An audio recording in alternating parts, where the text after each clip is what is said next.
Ito po yung second project ko after the mushroom. Yung sprouted munggo. Hindi ba ito munggo? Sprouted beans. Kung namol kong sa Korean yan. Everyday daw. Basahin ko. Lagyan ko lang daw ng tubig yan. So yan. Basahin natin. Then, kasi mayroon siyang dyan. Itapon lang yan tubig niya. Then, tapipan. So, everyday daw. Yan may butas-butas siyang maliliit o yan. So, para dyan siguro sisingan. Then, everyday daw yan. Basahin ko lang. So, yan po. Then, next nan, pupunta tayo doon sa mag-ayos-ayos tayo ng mga tanim. Doon.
Yan po si Grandma Nita, maglilinis, magtatanim po tayo. Yan. Na-arrange ko po ito kagabi. Tapos naman, ito, may kangkong ako dyan. Yan, sayuti po yan, Ililipat ko yan doon, sa kabila. Maglinis tayo ng bahay ngayon. Yan po yung tumubo na sayuti ko, tinanim ko dyan.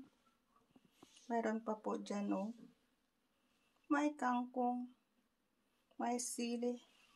Yan tumataas na yan Kaya, yan natin ilipat natin ito. Tapos, yan naman yung ibang mushroom ko, tumubo. Tayo ngayon, maglinis tayo ng bahay ngayon. Yan, inayos ko kagabi. Yan po. Kaya mag-imis-imis tayo muna bago tayo alis. Yan po. Si Grandma Nita in South Korea. Good morning. This is Grandma Nita in South Korea. Ngayon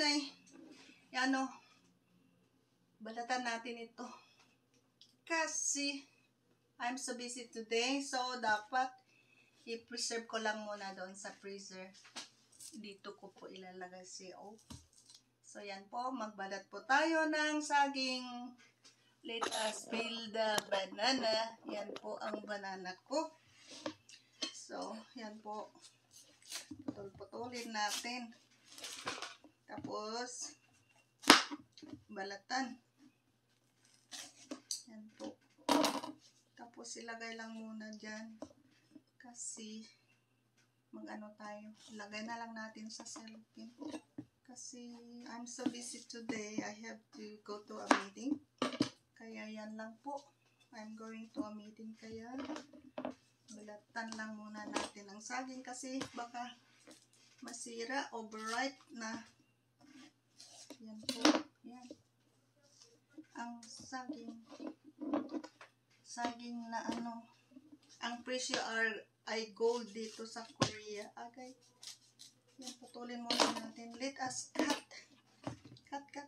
Pasensya po kayo kung nagsasalita ako ng counting English kasi few of my friends who are watching are Korean. So, dapat mag-English tayo. We have to speak in English a little bit so they can understand what I'm talking about. Kasi hindi man nila maintindihan ang Philippine word. Kaya, my Korean friends, so they can understand what I'm talking about. Today, o늘은 banana.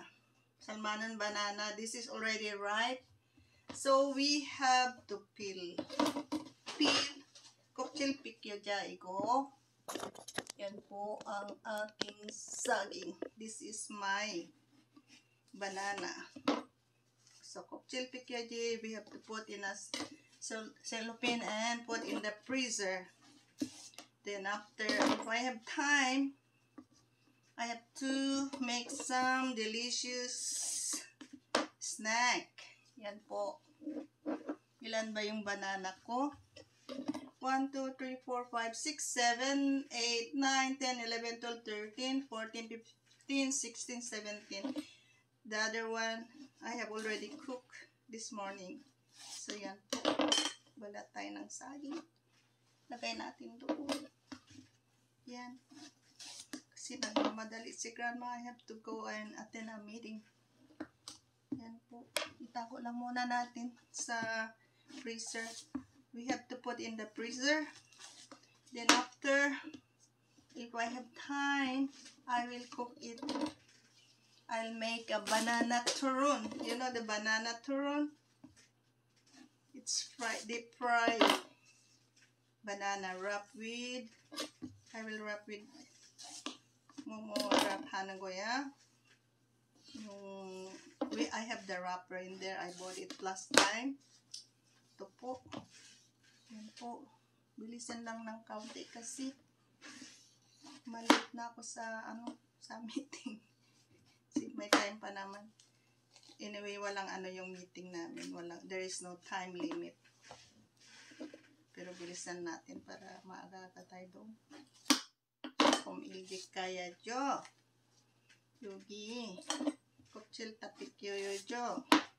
So we have to peel the skin, then put in the freezer. Yan po. Ano na yun? Kasi na na yun. Ganyan. We have to do like this. Then lagay dyan. No more.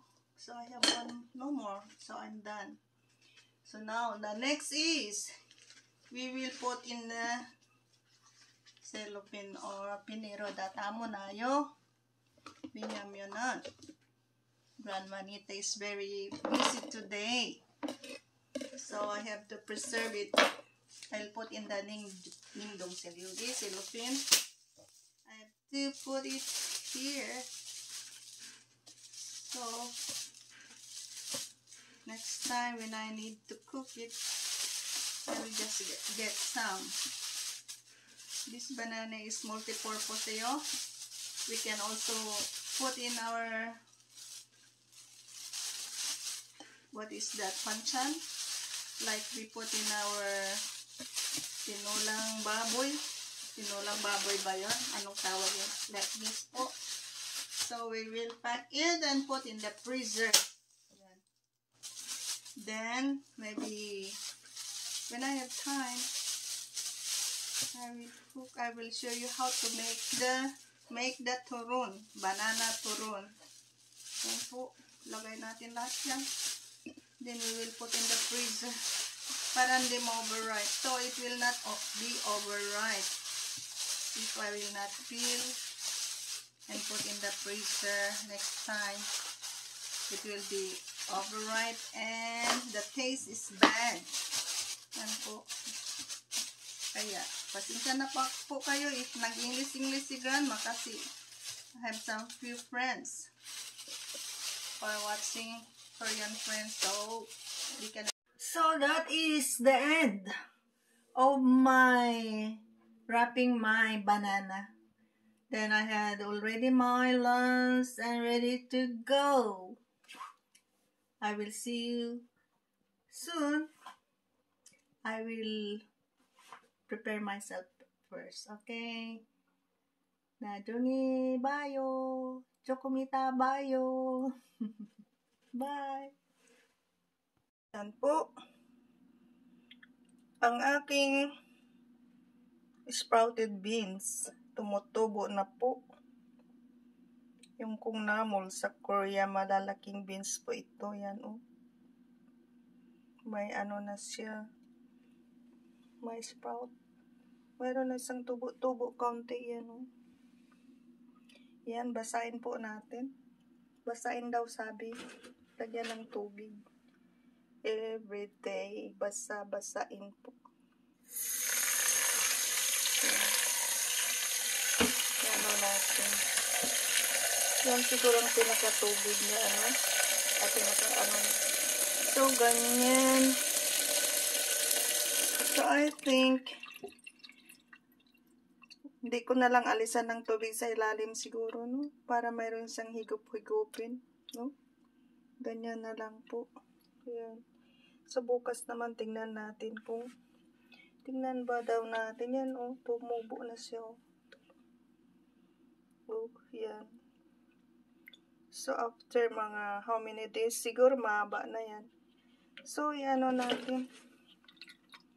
Patubuin. Tapos, iluto. Yan po. So, this is my kung namol. Yan. Ang project ni Grandma Nita. Please subscribe Grandma Nita in South Korea. Yan po.